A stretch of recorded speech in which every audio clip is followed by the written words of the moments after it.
Good morning. I want to share with you today on what I called be kind to one another. Be kind to one another. Ephesians chapter 4 verse 32 said, and be kind to one another, tender-hearted, forgiving one another, even as God in Christ forgave you. As Christians, we are called to be kind. Kindness is becoming very difficult to find today, even among Christians. The world is filled with anger, with division, with hate.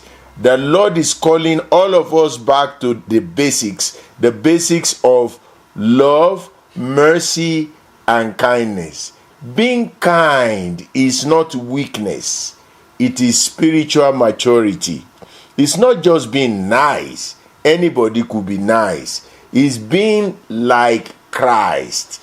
Paul gave us a very powerful word. He said, be kind to one another. It's not convenient sometimes to be kind, but you are called to be kind. Why? Because not only to people you like, but be kind to one another because God was kind to you. We have lost an understanding of the power of kindness, mistakenly dismissing it as fluff or flat. Kindness needs to be rediscovered. Our reflex is to fight those who oppose us, but God is calling us to be kind. We are not kind to people because they deserve it. We are kind to people because God is kind. If we claim to be God's children, then we ought to show His heart through our hands, our words, and our ways.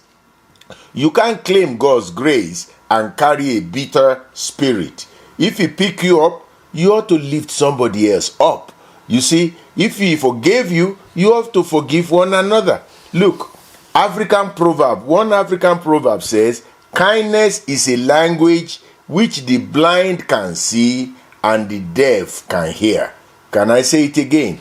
Kindness is a language which the blind can see and the deaf can hear. Kindness is about showing compassion, empathy, and consideration for others, making a positive difference in their lives. As you are going about your work today, and as you are going about your business today, remember what God said in His word. Be kind to one another, even as God has forgiven you, forgive somebody else. Have a fantastic, glorious day.